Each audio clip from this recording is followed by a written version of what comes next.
Saya mengenal seorang perempuan bernama Sekar. Sekar ini adalah perempuan yang rapuh.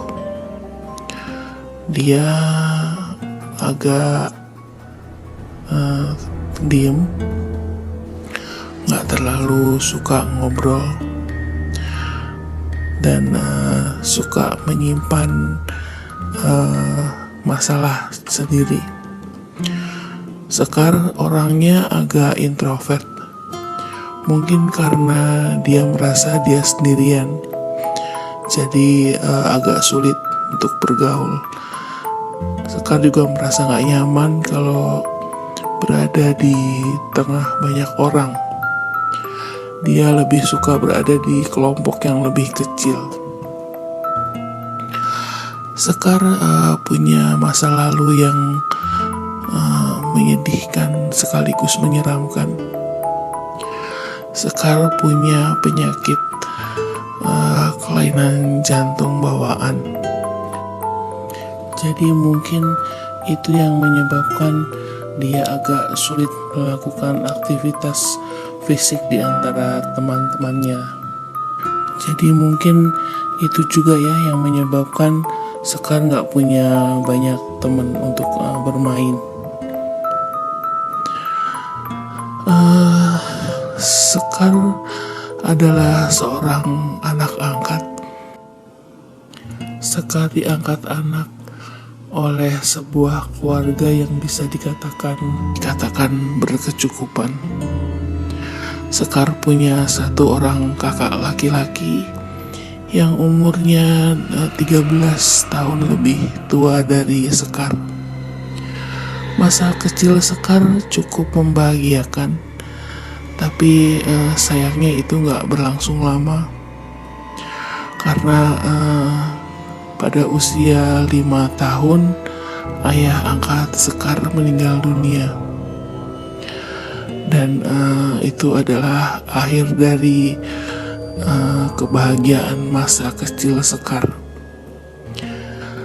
Sekar menjadi anak yang kesepian karena ibu dan kakak angkat Sekar seolah jadi tidak peduli dengan dia.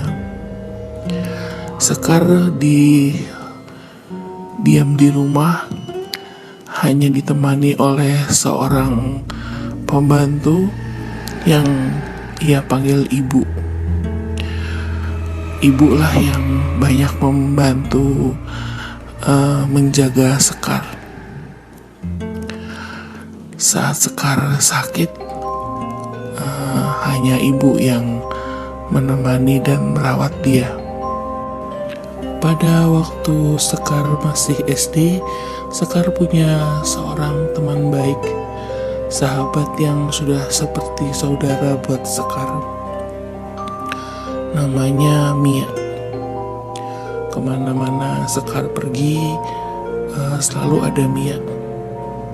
Sekar waktu itu merasa amat bahagia karena merasa menemukan saudara. Tapi sayangnya hubungan mereka gak berlangsung lama. Hubungan pertemanan mereka berubah menjadi satu mimpi buruk buat Sekar. Saat masuk SMP, Mia berubah jadi gadis yang cantik, lincah, dan mulai menarik perhatian laki-laki.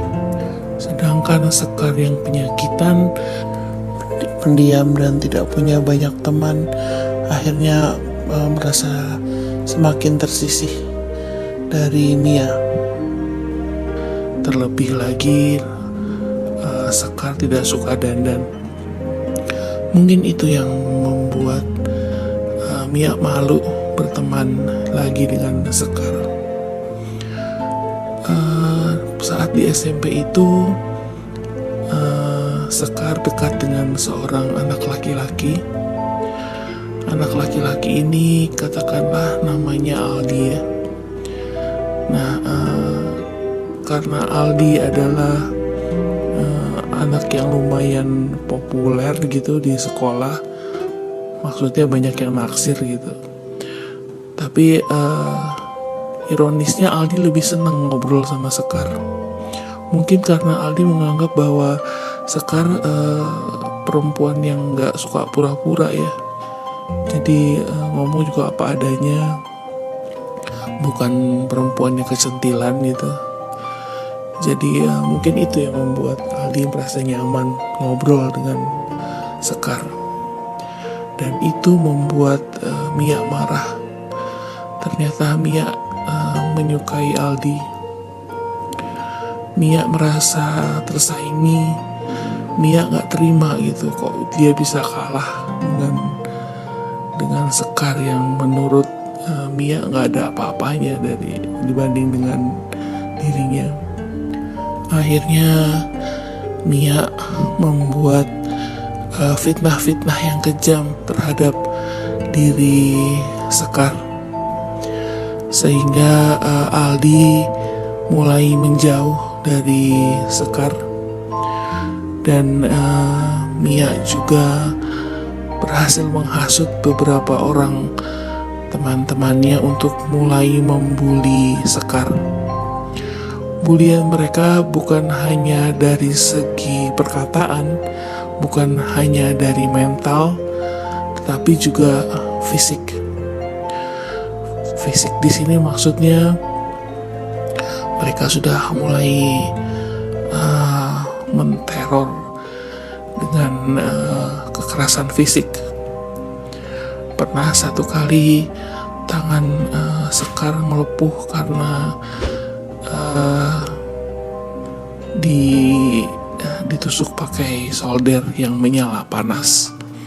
Pada zaman itu belum ada istilah bullying, belum ada istilah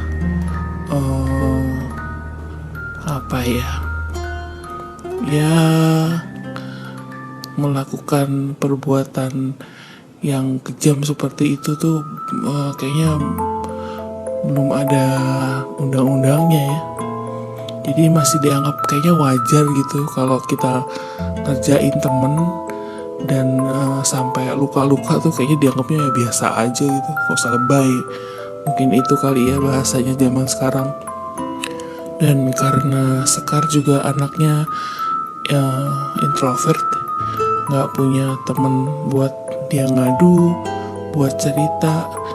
Jadi dan mungkin juga saat itu Sekar diancam ya sama teman-temannya si Mia.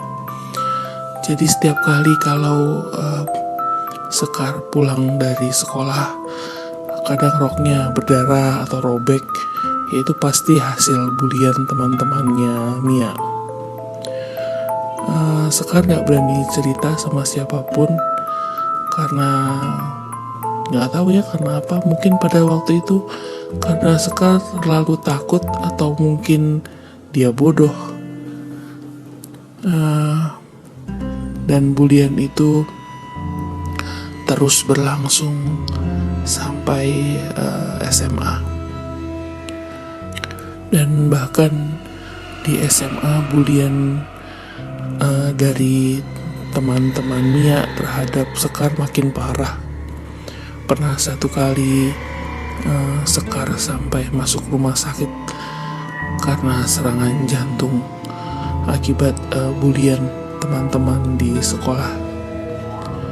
Waktu itu Sekar hanya bilang sama ibu angkatnya bahwa dia kecapean. Sekar gak berani ngadu. Sekar hanya bisa nangis. Dan Sekar mungkin ketakutan juga ya. Akhirnya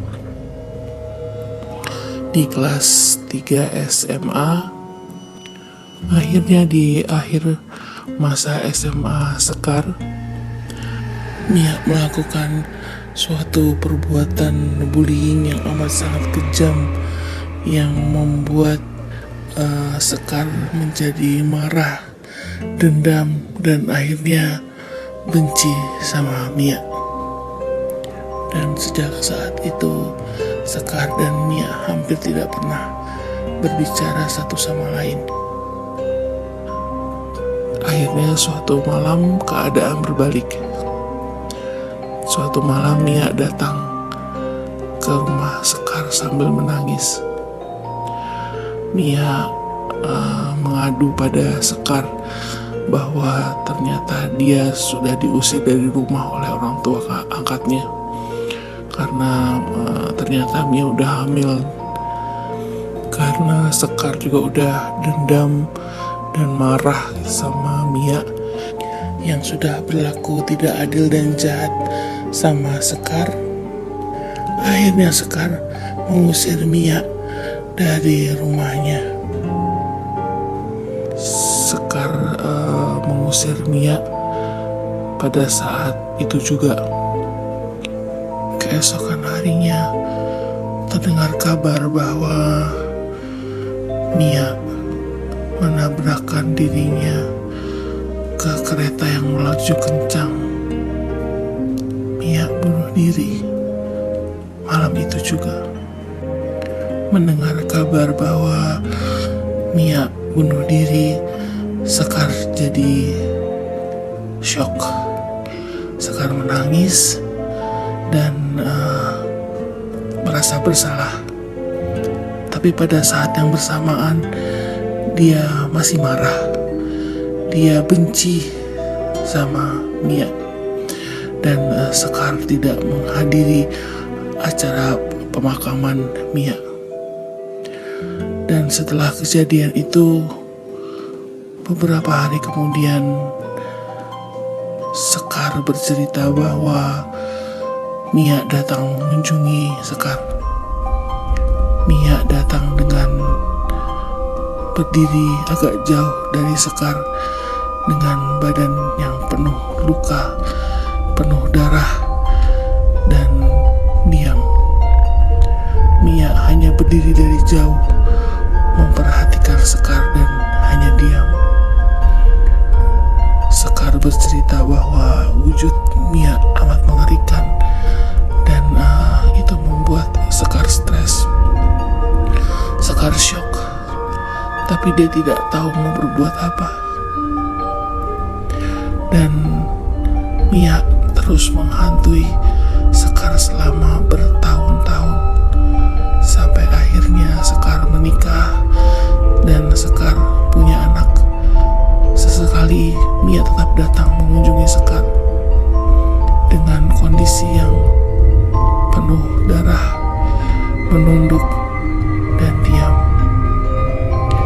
Akhirnya pada suatu hari setelah Sekar melakukan operasi jantung di sebuah rumah sakit, antara sadar dan tidak, Mia kembali datang mengunjungi Sekar. Saat itu Mia datang mendekat ke tempat tidur Sekar dan berkata satu, yaitu maaf.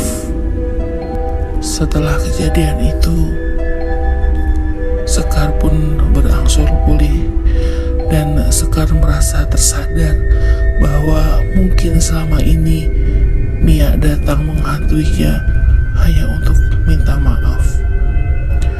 Kemudian pada suatu malam, Sekar mencoba untuk sholat tahajud dan mendoakan Mia. Setelah bertahun-tahun, baru kali itulah Sekar mendoakan Mia. Saat itu, Sekar merasa bahwa Mia pun datang, mendekat, dan menunduk. Kemudian Sekar berkata pelan, "Mia, maafkan saya dulu mengusir kamu. Saya pun sudah memaafkan kamu. Sekarang kamu bisa pergi dengan tenang." Setelah kejadian itu, Mia tidak pernah datang lagi dalam kehidupan Sekar. Ya, mungkin dia memang begini akhir ceritanya.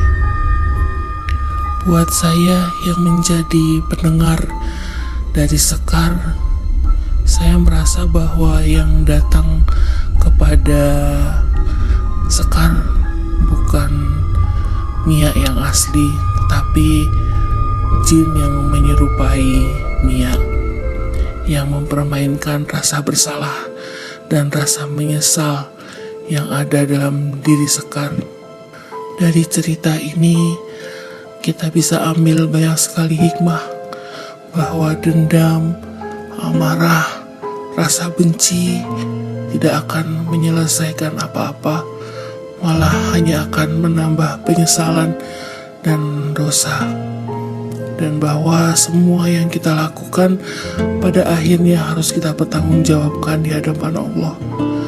Dan bahwa kita sebagai manusia harusnya tidak lepas dari Allah. Dan yakinlah bahwa langit tidak selamanya gelap, hujan akan berhenti dan akan datang pelangi.